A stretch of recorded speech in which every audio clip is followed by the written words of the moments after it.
Senior Pentagon officials visiting Ukraine are expected to meet President Zelensky for discussions that will include President Trump's efforts to end the war. Well, it comes amid unconfirmed media reports that US and Russian envoys have drawn up a set of proposals for restarting negotiations between Kyiv and Moscow. Those proposals would reportedly require Ukraine to make sweeping concessions, including completely withdrawing from the eastern Donbas region and limiting the size of its military. Well, it comes as at least 26 people, including 3 children, were killed in a Russian attack on the Ukrainian city of Ternopil on Wednesday.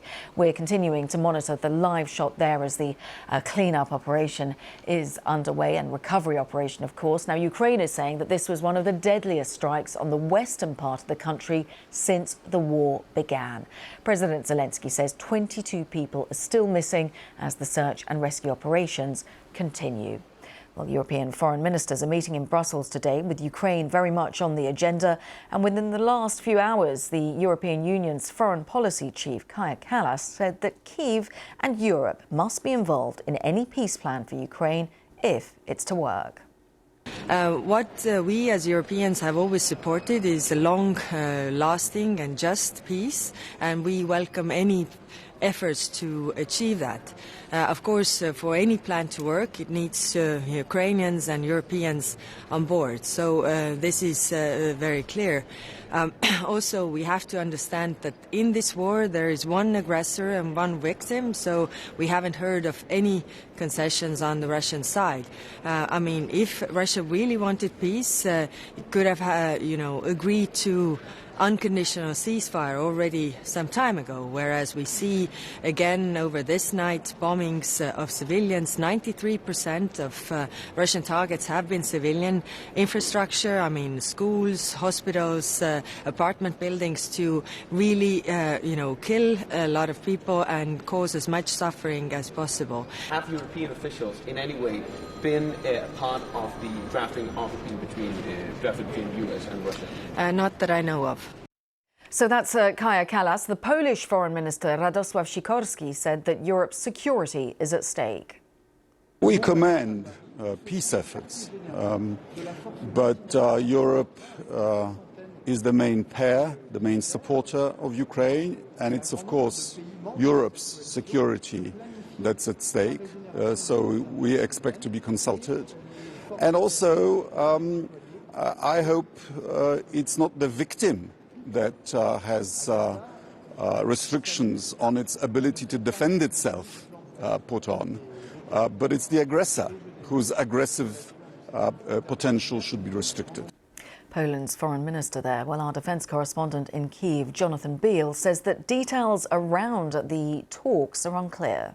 There is not much public comment, if any at all. I think we've heard from the first deputy foreign minister of Ukraine, who's called it a Russian PSYOPs operation, so essentially dismissing it. I mean, if you look at some of the talking points, the 28 points, some of them out there are points that have been clearly rejected by Ukraine in the past by President Zelensky, such as giving up the entire Donbas, not allowing foreign troops into the country, giving up long-range weapons, having Russian as an official language.